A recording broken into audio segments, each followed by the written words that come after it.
Hello and welcome students, আশা করি তোমরা সকলেই খুব ভালো আছো। জ্ঞানজ্যোতি কোচিং সেন্টারের পক্ষ থেকে তোমাদের সবাইকে আরো একবার স্বাগত। তো আমি মীরা ম্যাম, আমি আজকে তোমাদের সেমিস্টার থেকে বাংলা সাবজেক্ট থেকে নতুন আরেকটি টপিক নিয়ে চলে এসেছি। আজকে তোমাদের সঙ্গে আমি যেটি আলোচনা করব সেটি হচ্ছে শ্রী চৈতন্য জীবনী কাব্যগ্রন্থগুলির গুরুত্ব আলোচনা করব আজকে তোমাদের সঙ্গে। তো আলোচনাটি শুরু করার আগে তোমাদের ছোট্ট করে একটা ইনফরমেশন দিয়ে দিই। বোর্ডের কর্নারে তোমরা দুটো নাম্বার দেখতে পাচ্ছ, এটা আমাদের জ্ঞানজ্যোতি কোচিং সেন্টারের হেল্পলাইন নাম্বার। এখানে তোমাদের অনলাইনে ক্লাস করানো হয় এবং তার সঙ্গে নোটসও দেওয়া হয়।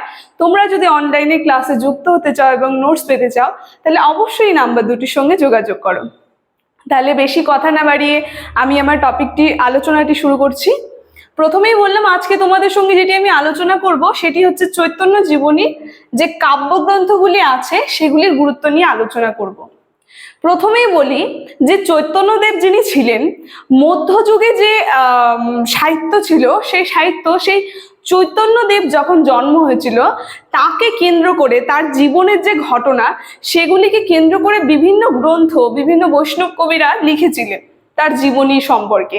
তো সেগুলি বিশেষ প্রভাব লাভ করেছিল আর কি সেই সমাজের দিক থেকে বিশেষ প্রভাব লাভ করেছিল, সেখানে সমাজে বিশেষ পরিবর্তন ঘটেছিল সেই সমাজ সংস্কৃতিতে। এই চৈতন্যদেবের জীবনী বলতে তার জীবন সম্পর্কে বিভিন্ন কবিরা যে গ্রন্থ লিখেছিলেন, তো সেটি নিয়ে আমি সংক্ষেপে আলোচনা করি।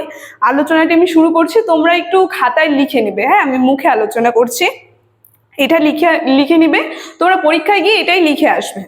দেখো, প্রথমে বলেছে যে ষোড়শ শতকে লেখা চৈতন্য জীবনী কাব্যগুলি বাংলা সাহিত্যে সমাজ এবং সংস্কৃতিতে বিশেষ প্রভাব ফেলেছিল। যে প্রথমেই বললাম ষোড়শ শতক যে ছিল মধ্যযুগের সাহিত্যে এই চৈতন্য জীবনীগুলি কি বিশেষ প্রভাব লাভ করেছিল সমাজ এবং সংস্কৃতিতে। তারপরেই বলেছে যে চৈতন্যদেবের জীবনকে কেন্দ্র করেই প্রথম জীবন সাহিত্যের সূত্রপাত ঘটেছিল। বলতে যে চৈতন্যদেব যিনি আছেন ইনিকে কেন্দ্র করেই কিন্তু বাংলা যুগে যে বাংলা সাহিত্যে যে প্রথম কারো সম্পর্কে জীবনী বিশেষ প্রভাব যেটা লাভ করেছিল সেটা ছিল এই চৈতন্যদেব। তো তারপরে বলেছে যে বৈষ্ণব সাহিত্যের তত্ত্ব দর্শন এবং গৌড়ীয় বৈষ্ণব সম্প্রদায় নবদ্বীপের বৈষ্ণব সমাজের কাছে এই গ্রন্থগুলি গুরুত্ব অপরিসীম। মানে বিভিন্ন যে সমাজ রয়েছে, বৈষ্ণব সমাজ, তার সঙ্গে গৌড়ীয় বৈষ্ণব, নবদ্বীপের যে সমাজ, সেই সমাজে অত্যাধিক গুরুত্বপূর্ণ ছিল এই গ্রন্থটি, বলতে চৈতন্যদেবের যে জীবনী রয়েছে।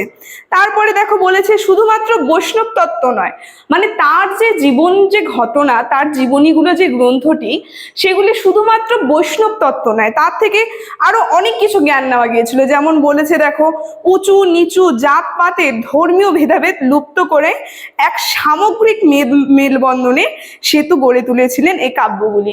বলতে তার যে জীবনের ঘটনা এবং তাকে কেন্দ্র করে যে কাব্যগুলি রচিত হয়েছিল সেগুলি শুধুমাত্র বৈষ্ণবদের তত্ত্ব তা না। আমরা যদি একটু দেখি তাহলে দেখবো সেগুলি জাতপাত যে আছে আমাদের মধ্যে, যে ধর্ম নিয়ে ভেদাভেদ জাতপাত, এগুলি সব একটি গণ্ডি পার করে একটি বিশেষ মেলবন্ধন তৈরি করেছিল কিন্তু এই গ্রন্থগুলি।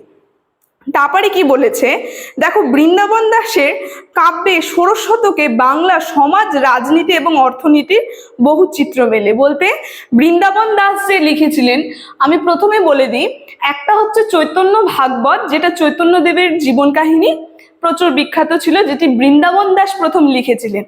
আর আরেকটি আছে হচ্ছে চৈতন্য চরিতামৃত, যেটা হচ্ছে কৃষ্ণদাস কবিরাজ লিখেছেন। তো বৃন্দাবন দাস প্রথমে লিখেছেন এবং তারপরে লিখেছেন বললাম কি কৃষ্ণদাস কবিরাজ। তো এই বৃন্দাবনের দাসের যে লেখা জীবনীটা, সেখান থেকে কি হয় সেই সমাজের, বলতে নবদ্বীপ সেই মধ্যযুগে সমাজের যে অর্থনীতি সংস্কৃতি সেগুলি সম্পর্কেও কিন্তু আমরা জানতে পারি এই গ্রন্থ থেকে। তারপরে কি বলছে, বৃন্দাবন দাসের কাব্যে উল্লেখিত হয়েছে এই যে বৃন্দাবন দাস যিনি কবি ছিলেন এই চৈতন্য দেবের জীবনী সম্পর্কে গ্রন্থ লিখেছিলেন চৈতন্য ভাগবত।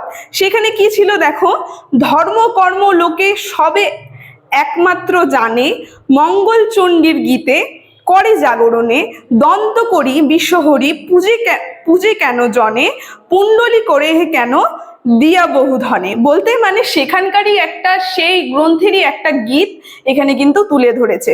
তারপরে কি বলেছে, মধ্যযুগের বাংলা সমাজ সংস্কৃতির পরিচয় মেলে। বলতে মধ্যযুগে যে বাংলার সমাজ সংস্কৃতি কিরকম ছিল, কি ধরনের ছিল, এই গ্রন্থ দেখলে পরে আমরা কিন্তু বুঝতে পারবো। তারপরে কি বলেছে, আবার চৈতন্যদেবের মৃত্যু সম্পর্কে নতুন তথ্য দিয়েছেন জয়ানন্দ। এর আগে আমি আলোচনা করেছিলাম তিনি যে মৃত্যু হয়েছিল যে তার, তখন তার মৃত্যু সম্পর্কে বিভিন্ন জ্ঞানী যারা ছিল পণ্ডিতরা বিভিন্ন মতভেদ দিয়েছে, মানে কেউ সঠিক বলতে পারে না এইভাবে মারা গেছে। এখানে দেখো জয়ানন্দ বলেছে, ইনিও একজন পণ্ডিত, তিনি কি বলেছেন, কৃষ্ণদাস কবিরাজ মহাপ্রভুর জীবনের সামনে রেখে বৈষ্ণব তত্ত্বের গভীর বীক্ষণে অবতীর্ণ হয়েছে। অচিন্ত ভেদাভেদ এবং সাধনা তত্ত্ব, রসতত্ত্ব, রায় রামানন্দ সংবাদ দ্বারা তিনি কাব্যকে এক প্রজ্ঞা বীক্ষণের আলোয় উপস্থিত করেছেন। মানে এগুলি তত্ত্বর কথা বলছে, যে কৃষ্ণদাস কবিরাজ যে চৈতন্যদেবের জীবনী সম্পর্কে লিখেছিলেন, সেখানে আমরা দেখব সাধনা তত্ত্ব, দাসতত্ত্ব, তারপরে বিভিন্ন আরো উল্লেখ করলো, আমি এখনই তোমাদের সঙ্গে আলোচনা করলাম, রামানন্দ সংবাদ, এগুলি কি করেছিল, বিশেষ উজ্জ্বল করেছিল সেই ঘটনাগুলি এই গ্রন্থের থেকে। তো তারপরে বলেছে তিনি কাব্যকে একটি প্রজ্ঞ বীক্ষণের আলোয় উপস্থিত করেছেন। বলতে কৃষ্ণদাস কবিরাজ যিনি ছিলেন, মধ্যযুগের ধর্মীয় বাতাবরণ এবং অলৌকিক দেবলীলা থেকে বেরিয়ে এসে এক মানব জীবনকে কেন্দ্র করে রচিত সাহিত্য সত্যি আলোর পথ দেখিয়েছিল। বলতে আমরা শুধুমাত্র মধ্যযুগে দেখছি দেবদেবীর এবং পৌরাণিক কাহিনী ঘটনাগুলি একটা ছিল, বিরাট আকার ধারণ করেছিল সাহিত্যে, কিন্তু সে গণ্ডি পার করে এই যে চৈতন্যদেব, যিনি অনেকজনই মনে করে যে তিনি ভগবান, কলিযুগে ভগবান হয়ে অবতীর্ণ হয়েছেন, এবং তার জীবনী যে গ্রন্থগুলি, তিনি যে তার যে লীলা করেছিলেন, সেগুলি কি করেছিল, সেই সমাজে একটা নতুন আলোর দিক সৃষ্টি করেছিল। তো চৈতন্যদেবের জীবন কাহিনী সম্পর্কে, জীবন কাহিনীর গুরুত্বর আলোচনাটি আজকে আমার এতটুকুনি ছিল। তো আলোচনাটি আমি এখানেই শেষ করছি। ভিডিওটি যদি তোমাদের ভালো লেগে থাকে তাহলে অবশ্যই like, comment, share and subscribe করে দিও। Thank you.